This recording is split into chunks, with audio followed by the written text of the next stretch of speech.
MC3 GTV here with another marvelous conversation. Today we're talking about Daredevil Born Again Episode 3.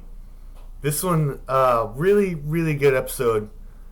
It really gave a lot of the old school, like the vibes of the Daredevil from the Netflix series, I feel like.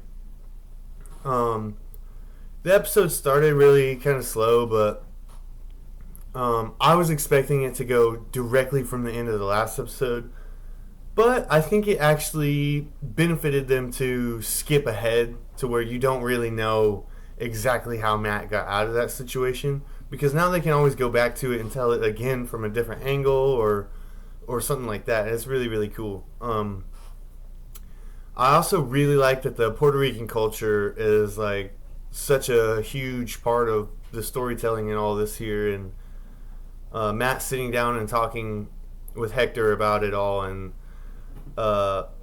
just that love of that culture being shown is really, really cool. And I did take note that Matt promised. He broke the golden lawyer rule. Like, you don't promise that you're going to get someone free or like make sure that they don't go to jail or whatever. But even on a case like this, Matt promised him that he would not, that he wouldn't be in jail forever, and that he would get to go back to Puerto Rico or whatever. The truck being robbed by the Irish is kind of curious. I want to know, first of all, whose truck it was, because they did say, "Oh, you know whose truck this is" or whatever. Like, so I think it was Fisk's and everything. It seemed like Vanessa set it up to get everyone going. I'm so sorry, I keep messing with my hair. But I don't know. It was just really strange that the Irish would just come in and rob that truck like that. The BB report stuff also, I really, really enjoy that. Like I said in the previous marvelous conversation, they've really done a good job of showing the heart of the city and letting you know that the people are where it really counts. I think it's interesting. Vanessa's still dealing art, and Fisk is still keeping up with it too, making sure that he keeps a common interest with her at least. I think that's very, very interesting. Fisk says he has higher aspirations, and she's very, very curious about that. Vanessa looks at him like, what are you thinking here? And I'm curious if we might get a President Fisk, since now Thunderbolt Ross is in the raft or whatever. So who knows? We might be seeing President Fisk, which I think would be insane. We might see it, because think about this: the Punisher is being set up to return. I'm just saying, the domino effect has begun. We could be seeing it happen. I do want to take a second here to say thank you to Glitch Energy. We love Glitch. Definitely the best energy around. It's not like the cans where I got to go buy more all the time. And it's sugar free. It's not. I'm not crashing out. I love this so much. Go get yourself some Glitch Energy. Code MC3 for a little discount. Also, they did a close up on Fisk's hands again. I want to know who he's beating the snot out of, because, man, you don't get hands like that for just beating a little punching bag or something. He's beating the crap out of somebody, and I want to know who or why and when. When does he have time for all of this, being that he's the mayor of the New York City? He's mayor of New York City. How does he have time to beat people up anymore? And nobody know about it. Like, somebody knows about it. And then the transition from it being Fisk's hands into being Matt's knuckles like that, oh, that is like masterwork right there. You gotta love it.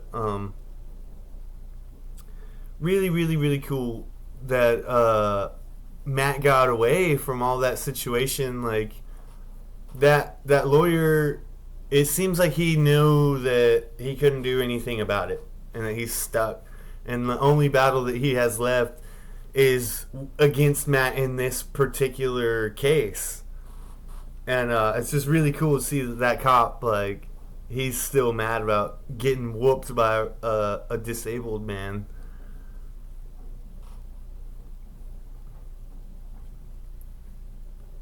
The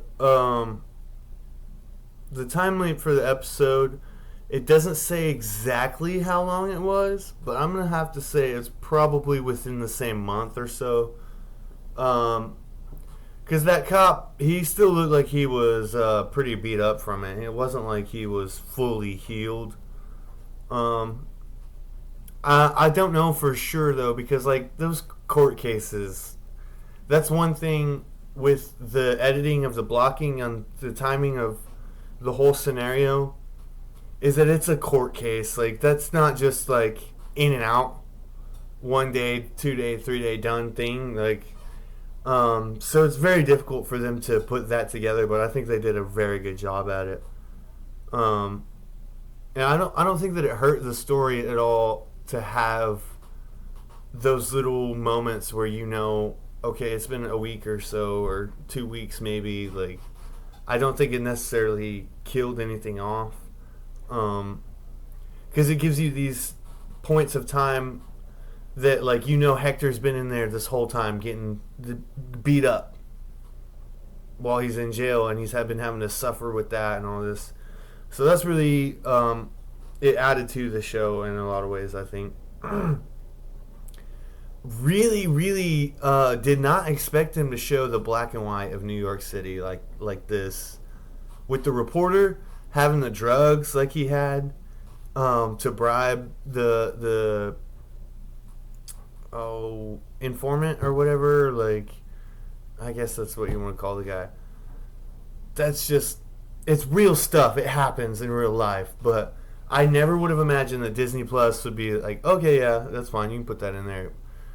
Just crazy. Even though, you know, I'm not, it's crazy. But I think it's very, very important to show those things like that in the story, that this guy's desperate. He's so desperate. Like, he doesn't want to go on trial. He knows if he goes up, he could get killed or something. And they got to him anyway. Somehow, they pull the whole sleight of hand. They did the sleight of hand where you think that they're going to go bust the guy, but he shows up in the courtroom, and then next thing you know, oh yeah, no, that didn't happen. I was by myself. He lied under oath on the stand. Like, they still got to him somehow. That's the power of Fisk, is he's got not plan A and plan B, but C and D figured out too. That's what makes him the most dangerous villain, is he's got this long game playing to where even if you think that you outsmarted him by making sure that he couldn't off that guy, he still had already somehow gotten to him and paid him off or something, to where he lied on the stand and said, no, I was by myself. Because Fisk knew Matt would know that he's trying to off him because he already saved him once. And this whole episode is showing, it's proving Fisk has been ahead of Matt. He knew what Matt was going to try to do. Ever since he came back, he's been fully prepared. Fisk has been ready to make that call. Ready to tell them, okay, this is what Matt's going to do, so I need to do this. Since he came back and since he told Vanessa, we got to keep stuff clean. He's already been playing that game. He's so smart. I love it.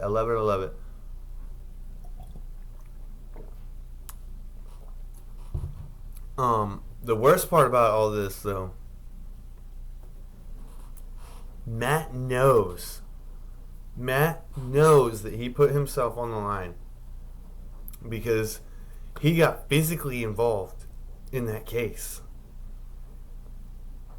And to lose it because his witness lied, will mean that he did that for literally nothing at all. He went back to his old ways and let himself back to that anger for no reason. That has to make him feel like he was put in that position and let that out when it was totally unnecessary. And he knows that he let himself do it because he enjoyed it, and it's bad for him, and he knows that. And it makes that one scene where he was standing there listening to the church, it makes that scene so much more impactful because there's things like this that he knows he shouldn't be doing. He knows he shouldn't have.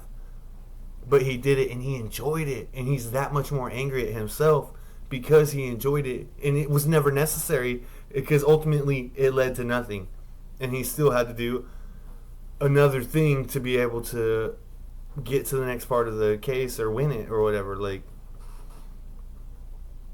crazy. Fisk saying, "Let's not fall into a place where I don't trust you." He said this to Vanessa. This man is getting to a place that is downright scary. We've seen the Fisk that was embarrassed and threw a baby rage fit and took a dude's head off because he got embarrassed in front of this girl. Now he's to the point that he's the other way. Like, she has to impress him at this point. And it's like he's no longer seeking her affection and like trying to get her approval or anything. He's like, I've got higher aspirations. This is like that conversation, all of that, and him telling her, let's not fall into a place where I don't trust you. He's letting her know, I'm different now. I'm not going to be the little, oh, whatever Vanessa wants. He's going to do what he wants, and she's going to have to do what he says, or she's going to be one of the ones that is next, unfortunately. And that's what I'm saying. How he's been ahead of Matt, he's ahead of her, I guarantee you. She thinks she's got it figured out. He's got plan A, B, C, and D all ready to go, fully locked in.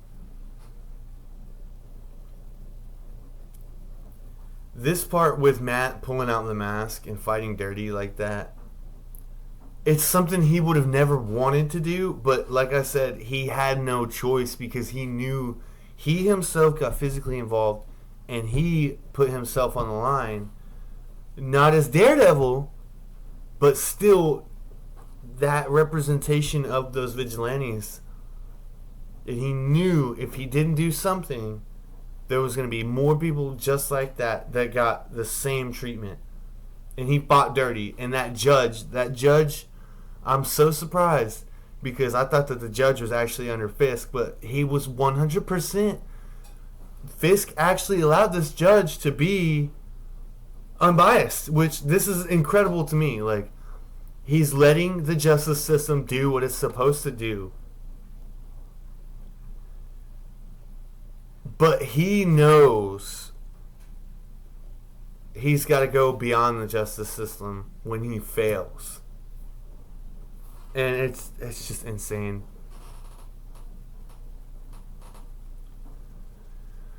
The without a mask argument to me, just as a whole, is dumb. If cops could fight in a mask and have anonymity and all this, they probably would. Let's be honest.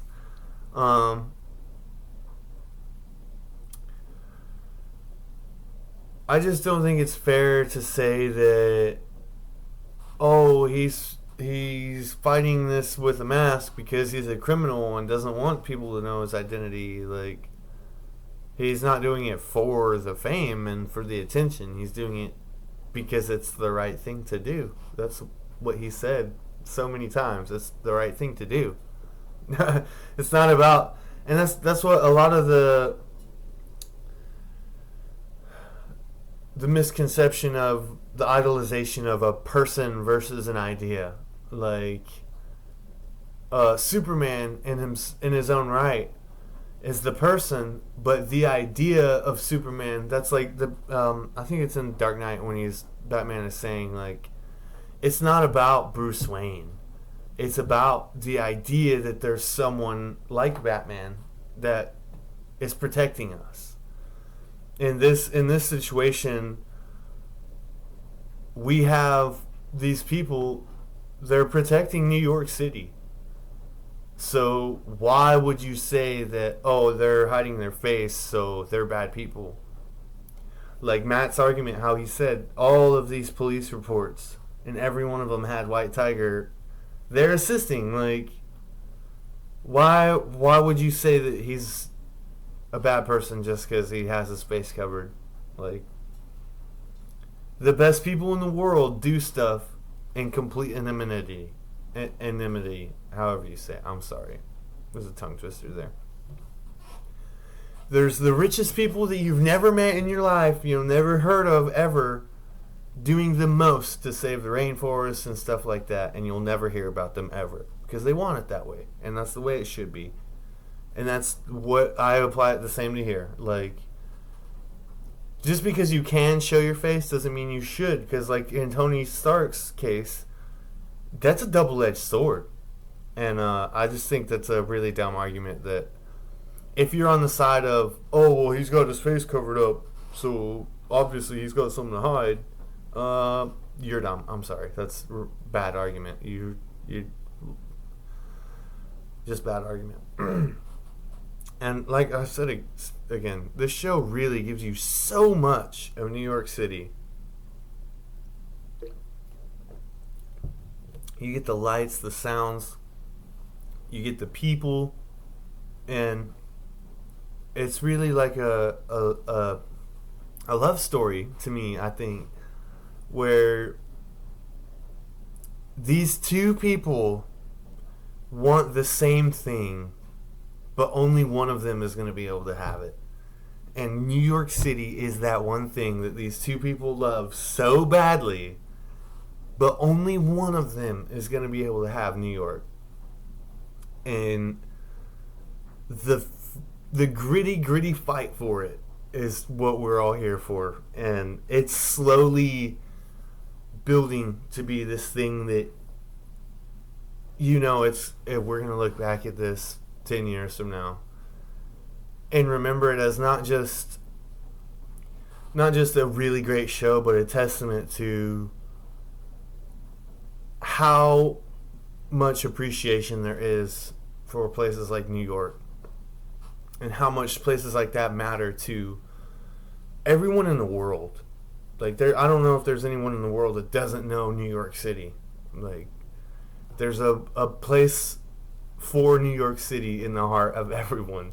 And it's so cool. It's like they try to give you that in this show, that if you went there, you could find a place where you fit in. Like, yeah, I love that. Matt getting the win in that case, huge for the MCU completely, because he used the vigilante mask, that White Tiger mask with him holding it up. I'd imagine you could, like, in my mind, you could easily see that courtroom sketch on the front page across the whole country. I could see Jennifer Walters over there picking up a newspaper and seeing, oh, there's Matt. Of course. She just fought and lost the case against him. Like, of course she would know he would win something like that. I feel like that's it's a landmark case in the MCU overall, and I think it needs to be highlighted in future projects, or they wasted an opportunity to really show how important that was to the overall MCU. Absolutely, it's got to matter to everybody. Every single time something like this comes up again, this case would need to be brought into it, especially because of the overall result. With Fisk's decision at the end of this episode. I don't want to say exactly what happened. I guess it's alright. If you haven't seen it by now, please go do. I'm about to spoil the end of the episode. The next one is coming out tomorrow, so I guess I can't be too upset because it's out there. But if you haven't seen it already, please go see it right now. Stop this video and go see it before you go any further. But the ending of this episode. I know I spoke on the court cases and everything else. I've spoiled a lot of the other stuff, but that's kind of inconsequential compared to how they ended this episode. Because I've seen the argument that Fisk is not the same man. And I would argue Fisk is more dangerous than ever. Like I said before, he already had this planned. Either he was going to win the case in landslide, he was going to battle Matt and still win the case, which he didn't do because he had the best attorney. He got the best guy to prosecute, and he still lost. So he had plan C ready to go. And he murdered Hector in cold blood. White Tiger, dead. In the street. Just like that. One with New York. Unfortunately, he didn't get to go back to Puerto Rico. Well, I mean, maybe he did now after dying, but just very, very sad. Like, it's hard to say that you didn't see it coming because Fisk is the ultimate sore loser. But at the same time, you would hope that it didn't happen. But I think it just really goes to show the reach that Fisk has at this point. And then the tease at the end with it having the Punisher on the vest. There's no way that was Frank Castle. There's no way. Frank Castle did not kill him. But I can almost guarantee you they have a recording of it. Someone's going to have a recording of it and blame it on Frank Castle. Something like that. I feel that's coming and I don't like it because he's not responsible. The Punisher is not. He didn't do it. I refuse to believe. If the next episode comes out tomorrow and the Punisher was actually the one that killed him, I will be upset. Because if it was the Punisher that actually did it, that means that Fisk probably didn't hire him, and that upsets me. Because Hector was a good man. He was a good man. He didn't deserve to die. If the Punisher just killed him, didn't screw the Punisher. He needs to die too. But I don't think that was actually the Punisher. I think that was that stupid cop in the Punisher vest with the spray paint pretending to be him. And every one of those cops are going to get their butt whipped. And I say it like that on purpose because it's going to be insane. He's going to light them up. Like, that's going to be probably the highlight of the fighting in this series. The Punisher, he's the ultimate wrecking machine. And this next episode tomorrow can't come out fast enough. I'm just telling you right now. You guys, I love y'all. Thank you so very much for joining me for this marvelous conversation. I'll get the next episode recorded a lot faster and out quicker. It's been a crazy week. I got my birthday this weekend, so definitely want to try and get as much done before the weekend as possible. But like always, thank you guys so very much. Don't forget to like and subscribe if you haven't already, and stay tuned for more. And go check out IWTV and the Global Wrestling Empire stuff we got going there from the 2K game. Lots of fun there, man. Having the time of my life with that. Also, more Pokemon stuff coming out. A little more Legend of Zelda stuff later this week, too. I've been very busy, guys. I can't wait for you all to see everything. I love y'all. Stay tuned. Take it easy.